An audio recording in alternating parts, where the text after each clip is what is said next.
First of all, women may be embarrassed talking about this, and it's maybe too personal for the workplace, especially in front of their male colleagues. Secondly, it may be really difficult to get the buy-in from the C-suite, especially if they're women. Women at the top leadership roles may not want to be vulnerable or talk about this. And I went into that going, how can I go into this and empower women with information and guidance without diminishing anything that they've achieved? Welcome to This is Perimenopause, the podcast where we delve into the transformative journey of perimenopause and beyond. I'm one of your hosts, Mikkel. And I'm your other host, Michelle. And we know firsthand how confusing, overwhelming, and downright lonely this phase of life can be. Join us as we share real-life stories and expert advice to help you navigate this journey and advocate for your best health. We used to think menopause signaled an end, but really, it's just the beginning. I am so excited about today's podcast, I can't even begin to explain. Because when I first realized that all the chaos, madness, and confusion I've been feeling for years might be perimenopause, the first book I picked up was Menopocalypse by Amanda Thebe. This book gave me some really great information, a few good laughs, and most importantly, it gave me hope. And so to have on today the one, the only Amanda Thebe is like super exciting and very surreal for me. Amanda Thebe is a true force of nature in women's health education. She's the author of the best-selling book, Menopocalypse, and boasts nearly 30 years' experience in the fitness industry. She's been featured on Oprah, Shape, and Prevention, and is the co-founder of Naya Health. Whether you're just starting to notice changes or you're deep in your menopause journey, this episode is packed with practical advice, laughter, and most importantly, hope. Amanda, welcome to the show. We're so excited to have you today. Thank you. Thanks for having me on. I'm excited to be here. And it seems to be going really well, your podcast, ladies. Oh, thank you. It's coming. We're aspiring to get to, just the name of yours just popped out of my head. I was just looking at it too. Oh, mine is called With All Due Respect, but I haven't recorded it in about a year and a half. I needed a break. You'll know yourself that doing a podcast is a lot of work, and something had to give. But With All Due Respect was a little bit of a, flicking the bird to everyone. Love it. It's sort of how the British say, go F yourself. Yeah. With all due respect. Love it. I just thought it was very clever. It's amazing. I love it. It's a great podcast as well. You have to come back to it. Will you come back to it? Yes, just not now. Yeah, I'm sort of like my own boss. I do what I want, basically. So I might start it again next year. Yeah. Oh, I love it. For all of our listeners who are just meeting you for the first time, the bit of a backstory here is that I was suffering through perimenopause and not really sure what was going on. I started to kind of figure out that maybe it was perimenopause, and everything that I was coming across was a little bit bleak. And then I happened upon your book, Menopocalypse, and it was amazing, and it changed my perimenopause journey from there on in. It was funny, it was educational, there was so much great information in there, and it was just inspiring and made me feel hopeful about what was ahead of me. So thank you for doing that. It was amazing. I felt the same way. It's actually why I wrote the book, Michelle, because I think when I was talking about it, that it was a quieter conversation. People were having it, but not like it's having its moment, isn't it? It is. At the moment. And so maybe like 10 years ago when I first started talking about it, I was trying to find information. And actually most of the information I was looking at was a bit alternative. It was very hard to find real factual information. And when I did, it came from the medical societies, and they use medical terms that are a little bit derogatory sometimes, or not very human. And I didn't like that either. Sometimes it was overcomplicated. And then I was just finding in general, the conversation was exhausting and it was miserable. And I was like, is this it? Is this how it's always going to be? There's got to be more to the story than this. And so, so it was a bit of a personal experience, a deep dive into the literature that's out there, and then just really reaching out to the experts and saying, let's have an honest conversation. What's happening? And then, of course, a little bit of humor, because I think that's how we learn best. Yeah. I think it's fun to have some anecdotal stories and a little bit of humor. It was hysterical. And also, but your story is really not so funny the way it started. Do you want to share that with our listeners as well? How you came to be? It wasn't on my bingo card, was it? to be like a menopause advocate. I don't really know what my title is, but I suppose like an advocate, educator type thing. At a minimum. I think that's understanding it, but at a minimum, yeah. Thank you. But from a non-medical perspective, and I think it's really important to say that because I don't pretend to be a doctor, and others out there do, and it drives me nuts, but that's a whole other conversation. But I think, I came at this because I already sort of had a presence in the health and fitness world, doing personal training for decades now, absolutely decades, and feeling like I was like a good advocate for women, because at the time it was like, when you're 40, you might as well be dead. We've all heard it, like when we were 30, we were supposed to be almost dead, and then 40. So when I was going into my 40s fit and healthy, I felt like I was like a good example of like, don't listen to those messages. You've got more to give, and there's so much in your control. And all of that was true until it wasn't for me. And then I was like, oh God, I'm such a fraud, because at the age of 42, I just started to, I don't even know how to describe it. I just started to crumble. I couldn't function. I was faking it, really. And I was swamped with symptoms that the doctors were desperately trying to help me with. I was here in Canada, and every single person I spoke to over a 2-year period saw me and heard me and was like, oh my goodness, you don't seem well, and we really want to help you, but we've no idea what's going on. And so even when women aren't getting heard, we're potentially seeing doctors that don't have education, which we know is true.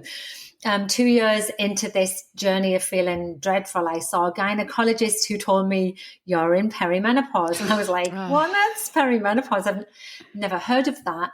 And it was initially, I felt relief because most of my symptoms were neurological, depression, and migraines were absolutely crippling for me, chronic fatigue, all of those type of symptoms. And I was like, phew, I don't have a brain tumor. And then just completely pissed off that I felt like I had a good handle on human physiology.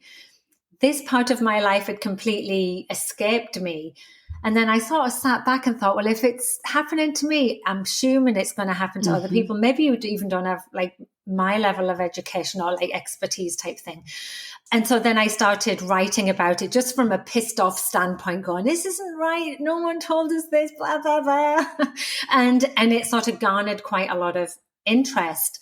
So I started a Facebook group called Menopausing So Hard, and like thousands of women came over. Oh, I didn't know that was you. Yeah. I'm sort of like silent in there because after a while I was like, I can't even be in here because it's exhausting listening to my story on repeat because everyone's got a story, right? And I was starting to take it on personally, and it just was hard hearing all about these women really struggling. So I started that group a few years ago, and it's sort of quite active, and there's still people running it for me. And then just talking about it out loud, like saying menopause out loud, saying dry vagina on CBC and things like that. Love it. And I was like, oh, well, there you go. I've done it now. What's the worst that can happen? My husband coming home from work and saying, apparently you said vagina on the radio today. Amanda, really quickly, our goal is to have Ryan Reynolds say, I'm not afraid to say vulva. So Ryan, if you're listening, Blake, someone, that's our goal. Make vulvas great again. Normalize it. Whatever. Yeah.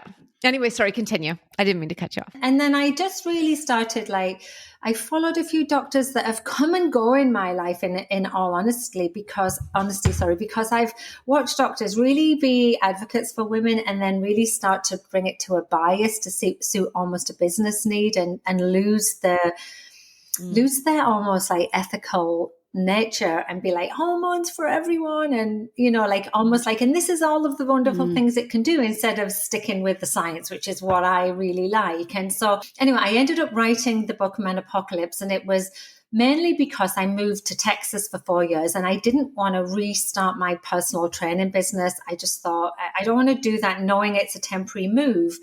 So I started writing the book, and nobody was remotely interested in picking it up. There wasn't a single publisher that was like, this is good. Shocking. I know, because it was menopause and it was like, yeah, whatever, it's so boring. And then I decided I wasn't going to self-publish. I was like, fine, I just won't do anything with it. I wrote the book and I feel proud of it. And then an independent publisher in Vancouver picked me up, and they said, we think there's a market for this, but do you want to come and speak to us? And I was like, I can sell coals to Newcastle. Literally put me in front of. And by the end of it, the CEO of the company was like, if we don't publish this book, then millions of women are going to. Yeah, that's amazing. It was like amazing, a force to be reckoned with. And then everything's just evolved from there. I feel like I'm a reasonable voice in the menopause conversation. I feel like there's extremes on both sides. Shall I be all natural? Shall I be like all women should have hormone therapy? And I sit firmly in the middle where I go, well, it depends, right? It depends on every single individual woman. And let's also not forget that menopause doesn't define us. It's not the end. There's plenty to look forward to. It does get better, and there's much in your control. And they're the type of messages I try and put out there, because as a 54-year-old woman, 53, I'm 54 next month, I just aged myself. As a 53-year-old woman now who's been post-menopause for 5 years, I'm not in the place I was previously. And previously, I didn't think my life would get better. And this is something I hear resonated. And I've been talking about this for such a long time that I see women going through perimenopause and coming out the other side also saying, please don't give up hope. And I try to be a good example of that. You definitely are. Thank you. Shining example. Amanda, could we delve a little deeper? I think this would be really important for our listeners if you're willing to share how you overcame or managed your symptoms, because you had some pretty severe symptoms that went on for quite some time. And I know you tried a lot of things, especially given the landscape today with the polarity of, no, it's this way, everybody should be on hormones or everybody should be doing it naturally. Can you tell us about what didn't work for you and what ultimately did? So I had really good advice, like I said, from the Canadian healthcare. I was just really lucky. Every single doctor wanted to help him, even if they couldn't.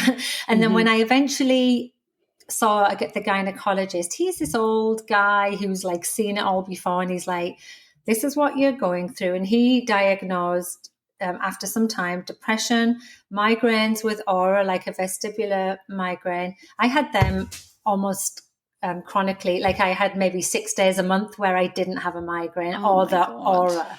Oh my gosh. It was debilitating for me. And chronic fatigue as well, which a lot of women deal with. And then I started having incontinence, and that was out of the blue. I don't know where that came from. So yeah, hands up if you've had that. Hands up. Yeah, and feet. And so he was really proactive, and he said, you don't need to suffer. I can help you. So the first line treatment I can offer you is hormone therapy. And I, 10 years ago, went, I don't think so. Are you trying to give me cancer? So anyway, well, actually, no, that's not true. And I can reassure you if you want. And me being me went, I don't think so. You think you know everything, but you're not going to tell me anything. My mum used to call me a clever shite. And I think I didn't want to. I think that should be the title of this episode. Just a clever shite. Amanda's a clever. It's literally the word shit with an E on the end. Thank you. And I think I remember my mum going through menopause and the headlines going like, you can't go on this, Mum. I really don't want you to. And so I chose to go. And then the second line, he said, well, I can give you some non-hormonal medication, and they're antidepressants that can help you with your migraines and the depression. And I can, and they should make a difference. And so I initially went on an antidepressant, very low dose, and it was enough. And I started to feel almost back to normal. I was still really, really tired all the time. And anyone listening to this who's had chronic fatigue knows it, right? It's almost like bone deep. It's like, you can't sleep it off. You can't nap it off. Oh, it's the worst. It's the worst. And anyway, so I then moved to Texas. And I'm continuing taking the antidepressants, but I'm not telling anybody about it because I'm ashamed. I'm almost embarrassed that I've got depression when I've never had it in my life before. And it was my oldest son who has mental health issues that just said, how can you tell me to advocate for myself when you're doing the exact opposite? So that was a lesson learned. So I then started being a bit more frank about my treatment. I then started to have other symptoms that really started impacting me, not hot flashes or anything, but more things like insomnia and broken sleep. And so I went to a doctor in Texas to ask if I could try hormone therapy. And he was very open to it. Well, after it was the second doctor, the first one wasn't so much, but I went to another doctor. He was very open about it. And I was on it for 2 weeks and I was like, oh my God, those things have gone. I feel great. And then I just started to just nosedive and I started to get my migraines back that were much worse than before. And my depression just sunk me down and I wasn't taking the antidepressants anymore. And it just felt terrible. And I went back and he was like, it's okay. There's lots of different preparations and administrative routes. Like you could take it oral, you can take it transdermally. And we went through everything. And literally over a 4-year period, I tried everything that was on the market. And initially I felt good. And then I just nosedived again. And to the point where at one point they had me on such a chronic dose of progesterone, because progesterone probably was the thing that was worse for me. Really, really high dose of progesterone that I was driving the car and I was like, I just want to just drive into that wall. I just couldn't face being in my body anymore. And my husband was like, every time you get like this, it's always the medication. I'm like, no, it's not, because this is what everyone tells you need to be on. This is the treatment. And he went, well, look at you though. This isn't any way to live. And every time I came off, about 3 or 4 weeks later, I'd start to feel back to where I was. In the end, I just came off everything. I just thought, I'm just going to do a clean sheet. And what happened is I ended up going on an antidepressant for some of the time. But by this stage, I'd already gone through menopause. And I was 2 or 3 years out the other side and things were starting to get better.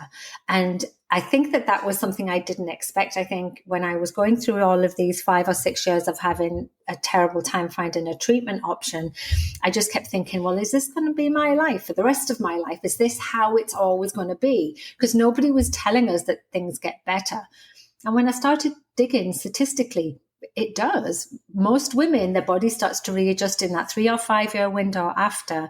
And I have, and it's just such a relief. And I'm dying to share that with women. But on retrospect now, I clearly had hormone sensitivity. I've spoken to experts since then. And they were like saying, not everybody does well on hormones. Even when we adjust the dose, it can be it can really make the symptoms worse, especially if you have a sensitivity. So the not being able to take hormone therapy, just to finish, was a surprise to me. And I thought that was another thing I'd failed at because, it feels like a constant set of failures. And then when I spoke about this on Instagram and I did a series of posts, it just went almost viral because it was like, that's me. And I'm like, well, I wonder whether people are afraid to speak up and say, well, it doesn't always work because they're frightened to get jumped upon, because that's what happens in social media, right? Mm-hmm. Can I ask you, Amanda, because it's true that HRT, MHT is not for everyone, and yet there's so many people out there touting it as the end all and be all solution. So what do those women that do have the sensitivity that can't take it or have choose that's not the route that they want to take, what are their options? And I won't speak to that sort of like as a medical provider, of course. But it's interesting, Michelle, because when you really look deep into it, there are definite contraindications to menopause hormone therapy, MHT. There's some women that will never be indicated to have it. That might be a smallish number, but they do exist. And that's what the menopause guidelines state. There's women that, like me, try it and it doesn't work. It doesn't feel good for them. And there's women that choose just never to take it. And and it's the ones that can't take it or choose not to take it that are hearing this message, but if you don't take it, you're doomed for disease and all of these things that are going to, like, if you don't have estrogen in your body to protect you. And the truth of the matter is the body's adaptable, and the body has mechanisms to be able to deal with not having estrogen. I mean, and we know that, right? Because women live till they're 83 is the age. And you know, we're not all shriveled up in a nursing home, which is what some doctors are saying. Like, I don't want to live this broken life. And it's pretty disingenuous to talk like that. Although, you know, some women will end up like frail and in a nursing home, but it's just not appropriate to talk about that just based on menopause hormone therapy. I think that that's just cherry picking information. But for those women that do can't take it for whatever reason, even though it is first line recommendation for hot flashes and the genital urinary symptoms of menopause and bone health for premature menopause, you can take some non-hormonal pharmaceuticals. But then there's things like antidepressants, anti-seizure medication that have off-label benefits that are help with some of the menopause symptoms. And they can be used successfully, right? And so I would recommend to any woman listening to this, and I know you're primarily in Canada, but there's obviously North America too, and maybe some Brits are listening. It doesn't matter really where you are, because the International Menopause Society sort of feeds out all of the guidelines between all of the societies. And there's prescription guidelines. Like, so in Canada, the Canadian Menopause Society has a consumer section, and in there are the current medications available. And so you should be able to go there, print them off, take them to your doctor and have a conversation and say, what's going to work for me? Hopefully they'll listen to you. Yeah. I love that. That's a great suggestion. Thank you. Your work has been fantastic, and you've done so many different things. Currently, you're quite focused on menopause-inclusive workplaces. How did that come about, and why is that important? So what happened is, obviously I wrote the book and was doing tons of podcasts and just promotions, and I sort of spread it out.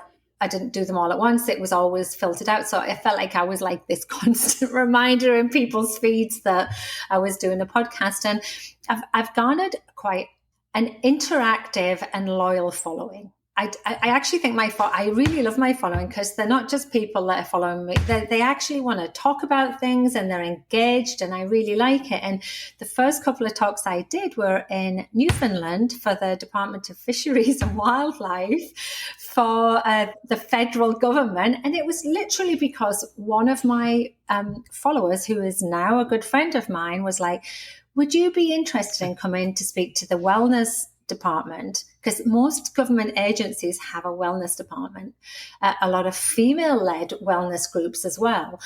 And I did a virtual. It was virtual because there's people like on rigs in the middle of the ocean, on ships, and in Labrador. So it was really interesting. And then I did it for Scotland Police, because somebody I knew worked for Scotland Police, and she was one of the sergeants there, and she was running the wellness group. And so it just started like that. And I just started just talking about simply like what menopause is 101. And I talk, and I'm very clear, this is what the guidelines state. This is not my opinion.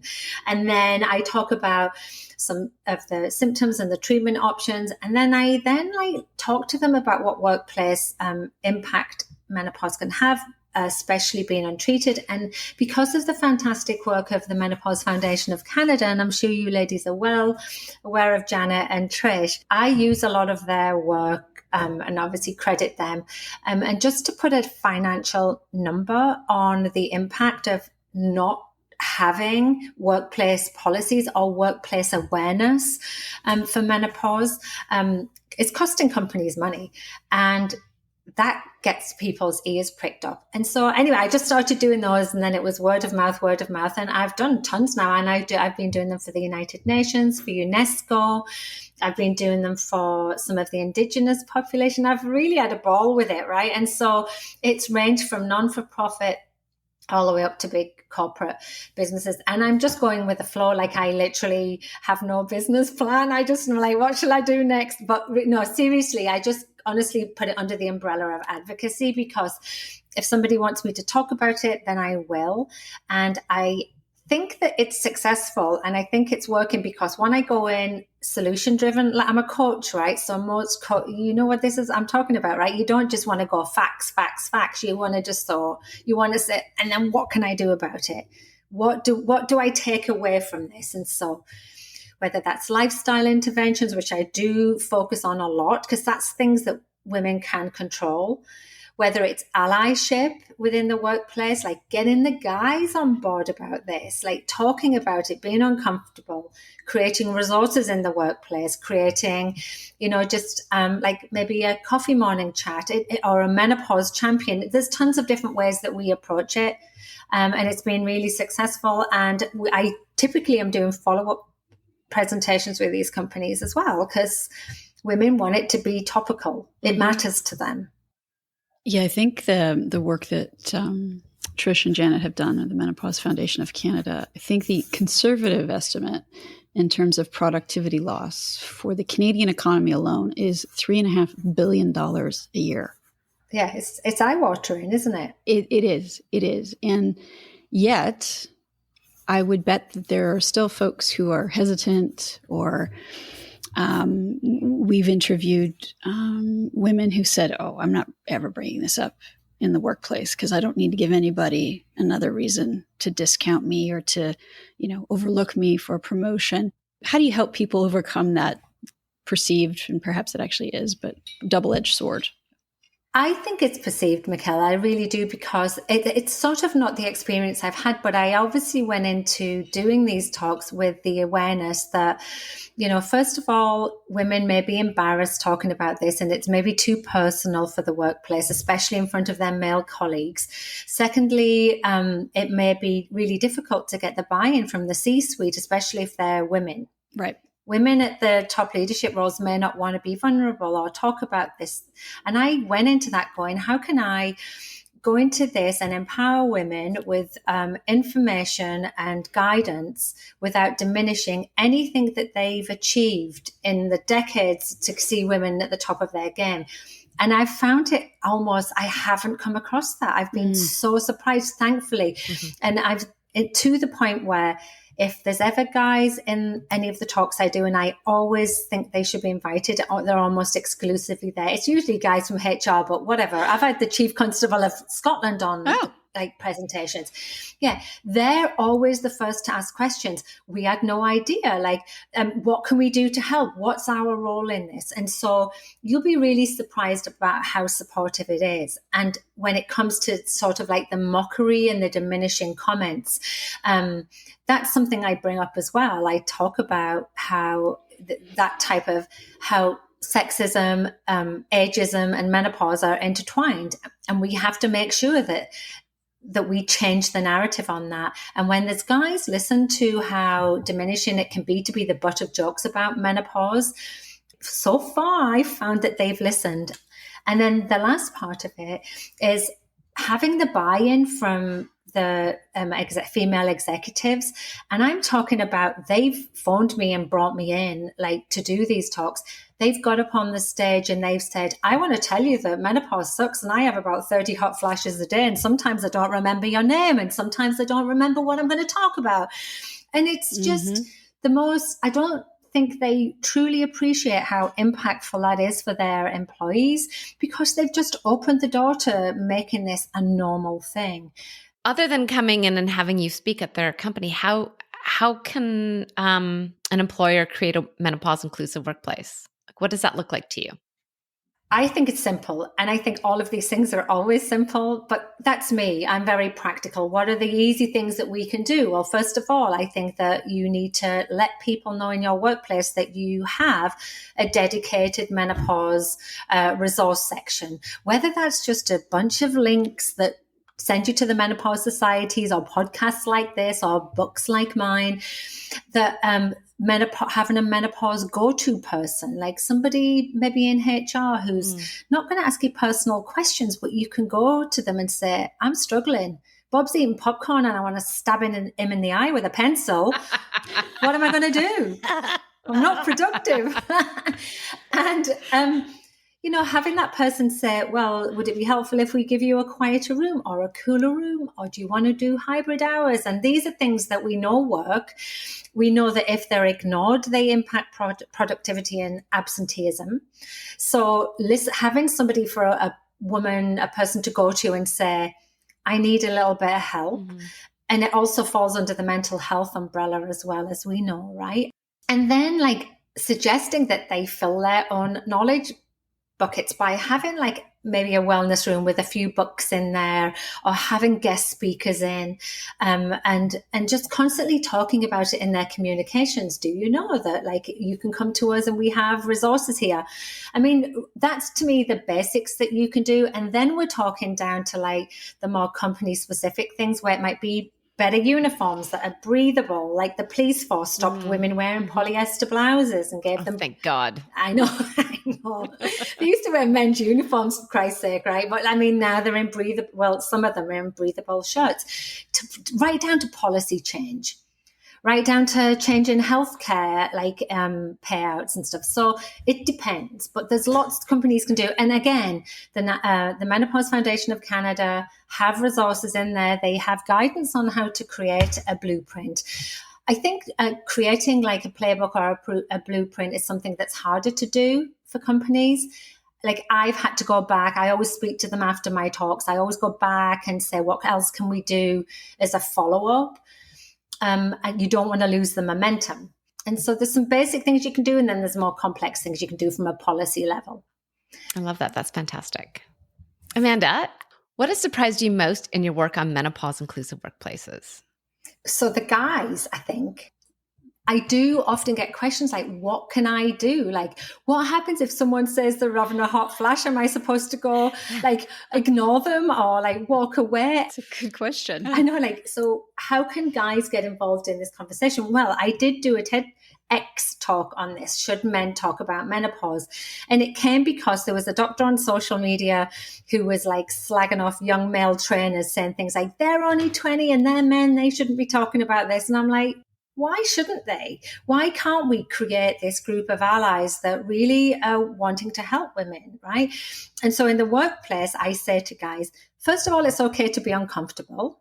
It's not a straightforward conversation. And so, but nobody's asking you to fix them. Just because you're a guy and you want to fix everything, we don't need fixing. But if somebody's coming up to you and confiding that they're not feeling great, then you can say, well, did you know that I went to a menopause talk and it was so great, and we have resources now, and we have accommodations. You can go to a quiet room and get away from Bob eating his popcorn and all that. And so and then, I've encouraged guys to read the books and listen to the podcast, and wow, what a difference that's made. I mean, I've had guys reach out to me and go, I had no idea. And I went home and I spoke to my wife, and she's really thankful that I'm open to listening, because how are they supposed to understand if we don't truly understand what's going on? So that's, to me, one of the biggest eye openers, is how interested and supportive the allyship has been. It's interesting you say that. Mikkel and I are part of an incubator program. And when we've gone to any of the career shows things with the other members, it's predominantly men, and they're all fascinated by what we're talking about. And the number of men that have said, oh my gosh, my wife could use some help. I think that this might be what's going on. It's just an eye-opening experience for them as well, because I think it was your husband that, when you told him, was flushed with relief that it wasn't him. And I hear that a lot, don't you, Michelle? Because it's it was actually after I went to that doctor about the gynecologist, and he put a name on it, right? And I went to see him afterwards, and we sat and had a coffee, and he went, what did the doctor say? And he could see he was really worried. And I went, apparently I'm in perimenopause, and I've got depression, and I've got migraines, and whatever, I'm on an antidepressant. And he went, oh, thank God for that. I thought you were going to leave me. And I went, what? What are you talking about? And he went, I haven't recognized you for almost 2 years. I don't know what's going on. And I was like, oh my God. I was so in my own head and in my own misery that I just didn't even think. And I realized that then that menopause impacts us all in so many ways, and it impacted him. It was impacting my children and my friends. And so that's why I think it's really important to talk about it with everyone, because it doesn't just impact us. There's like this filtering down. And the minute that I started talking about it and, relaying that information to people, it was like, oh, okay then. So in addition to you talking about it and we're talking about it, and there are a lot more people talking about it than even 4 years ago when you launched your book. I mean, you were as Michelle said, a beacon of hope in a sea of nothing. And yet we still have a long way to go. So what, in your opinion, Amanda, do we need, what's needed to get us to a place where women can easily get the care, attention, fulsome knowledge about all of this and the solutions that are available to them? What is needed to get us to that point? Well, that's a really great question. To me, I think the difference between now and then is that a lot of women were going into perimenopause and had no idea what it was, whereas now they may be going in, and this could be your Baroness von Sketch moment where you go, could this be menopause? Could this be perimenopause? No, I have a snowboard. It can't be perimenopause. Exactly, that's right. But where that never entered my mind, because in my mind 10 years ago I was like, menopause is an old lady's thing and I'm 44, so it doesn't make sense. It was one of those types. So I think that conversation has shifted. So now perimenopause is a word that we all hear. So that's good. So women are able to maybe advocate for themselves a little bit more. So for me, improved education is always the most important thing. I mean, we should be learning about this in school. It's our responsibility to pass that message down. And then access to care. And if we just wholly speak for Canada right now, it's the same all over the world mainly. We know that there's a lack of doctors. 1 in 8 people don't have a GP. We know GPs don't get training in menopause. We know that only 20% of the OBGYN schools in Canada do menopause training. Then it's only for a few hours. There's a big, huge gap. And where there is specialists, there's only 3 menopause clinics in Canada. These are the approved clinics, not the private ones. And like, for example, in Canada, in Toronto, Mount Sinai has almost a 2-year wait list. Like, that's not care. And so we need policy change. We need policy change so that there's mandatory training for GPs and doctors and whole. It should just be part of their training. And because it's considered a life stage, it's like, well, then you don't need help, but it hurts and we can suffer. And of course we should be able to ask for help if we need it.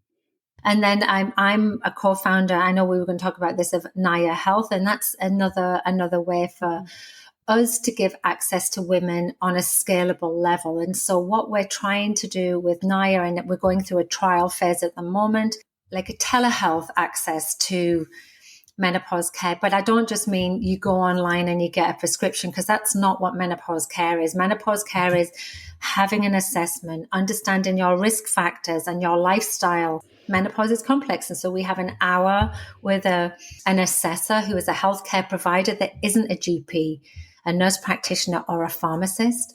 And the reason that we're doing that is because we have 450,000 nurse practitioners and we have 80,000 GPs. Wow. We need to ease the burden on these menopause clinics, and we need to use people that can do the service. It's pretty involved, and that's why it's taken a long time to do. But we just believe that women deserve the care that they deserve, and they're not getting it. And healthcare needs to be reimagined a little bit in Canada, I think. Thank you for your part in reimagining. That's amazing. Well, and anything we can do to help get the word out, well, we will be wide open arms. We're so excited for this, and it is so needed. I think, that's the other issue you really touched on, and what you're trying to address with Naya Health is social media is great, but it's also created a bit of a notion that you just need to find the one thing that's going to work for you. There is no one thing that is going to help you achieve your best health in your menopausal journey. Everybody needs a toolkit. And, we all need guidance on what that unique toolkit is for each of us. Exactly. I mean, there's some bedrocks that we can give people. We can give them, like, these are the things that you need to be focusing on. You've got your pharmaceutical options, like discuss them, hormonal or non-hormonal. But what's your stress management like? Are you even considering that? Because we know that changes through menopause. Your estrogen is intrinsically linked with your cortisol. And if you're struggling to sort of manage your stresses, or your stress bucket's too full, you actively need to be looking at ways to alleviate the chronic stress and improving your sleep and moving more and eating wholesomely, right? Nothing that is groundbreaking and nothing that is cracking the code, like a lot of people say. We have science behind these things. Most people don't do most of those things. That's the problem. And you have to turn up, and you know this, you're nodding away, you have to turn up, and you've got to be consistent, and you've got to be patient, all of the things. But we're looking at improving your overall health, and that's not going to happen overnight. Yeah. And it takes giving yourself grace and compassion, which is something I think we're all pretty shitty at, if I may. So, I think that's where maybe the help comes in, not just finding evidence-based resources, but someone to say, yeah, no, it's okay. You're not going to be perfect at this. And it takes time. In fact, it's better not to be perfect, because if you're perfect, then you're likely to fail. But if you sort of have a little bit of give and don't hold yourself to such high expectations all the time, you're more likely going to succeed. I mean, especially when a lot of the good coaches now are habit-based coaches and understand the principles of showing up and doing all or something. And I know this from coaching myself. Will try to do something, miss a day, eat a bag of chips or something, and then go, oh, fuck it, I might as well just stop. And it's like, and that's human nature. And we're trying to reprogram you and go, it's fine. You didn't burn down an orphanage. You're fine. You ate a bag of chips. But if Bob keeps eating that popcorn and someone doesn't give you a fork, you might burn down an orphanage. So it's always Bob's fault. It's always Bob's fault. Speaking of evidence-based resources, you have been championing Canyon, Mikkel. You've been I can't even say the word. Championing. Okay. You've been championing a brand new show in Canada, in Toronto, specifically the National Menopause Show, that's coming this fall, October 26th? 6th, yeah. Can you tell us a little bit more about that and what women can expect to find at the show? It's an event that's been organised, and it's going to be the inaugural event in the exhibition centre in downtown Toronto. And it's a big deal. It's not just like a couple of hundred people. We're expecting about 4,000 women and men to come along. It's a reasonably priced event, like $35, which I think is great, because a lot of the events I see are in the hundreds of dollars, and we want this to be accessible. We're going to have a series of speakers, myself included, covering a range of what we think are the top hits in menopause, the top things to talk about. We can't cover everything, of course, and we're not going to be up there for ages, like maybe 20-minute talks, and we're going to have small offshoots, and there's going to be a chance to build like relationships with other women, and there's vendors, and it's going to be like a really great event. And what is going to make this special is that we have a board of advisors who are all evidence-based, of doctors and, healthcare practitioners that really are trying to weed out any of the snake oil alternatives, sort of non-evidence proved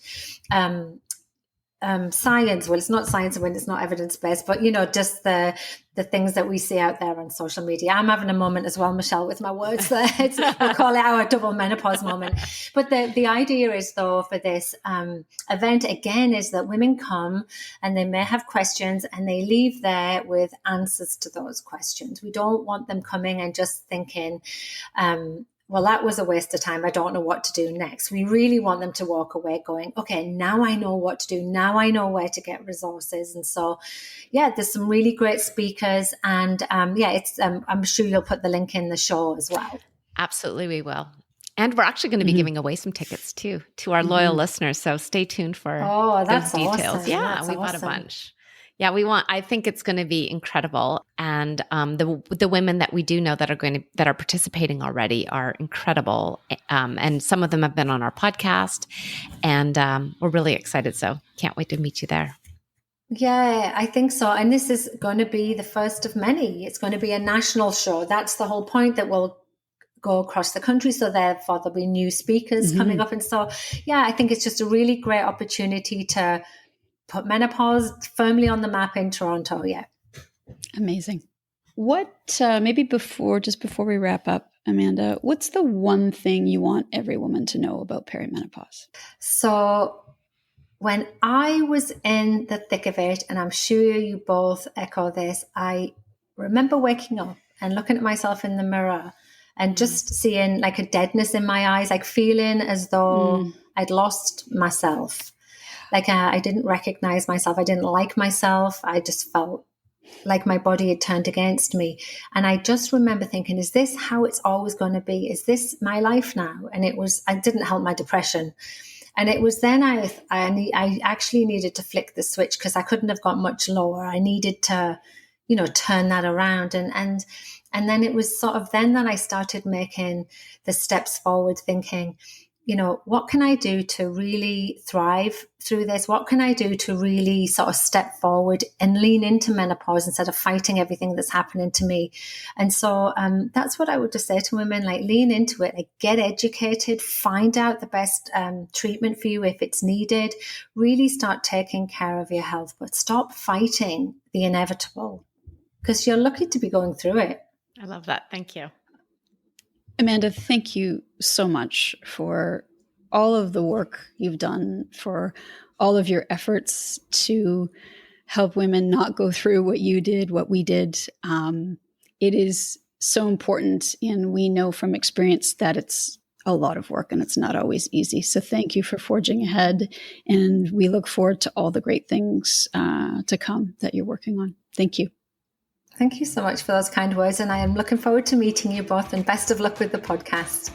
Thank you. Thank you so much. Thank you. Thanks so much for listening to the show. If you like what you hear, please take a moment to rate and subscribe to our podcast. When you do this, it helps to raise our podcast profile so more women can find us and get a little better understanding of what to expect in perimenopause. We also read all the reviews, the good, the bad, and the ugly, to help us continuously improve our show. We would love to hear from you. You can connect with us through the podcast, on social media, or through our website. Our information, as well as links and details from our conversation today, can be found in the show notes. This podcast is for general information only. It's designed to educate, inspire, and support you on your personal journey through perimenopause. The information and opinions on this podcast are not intended to be a substitution for primary care, diagnosis, or treatment. The information on this podcast does not replace professional healthcare advice. The use of the information discussed is at the sole discretion of the listener. If you are suffering from symptoms or have questions, please consult a qualified healthcare practitioner.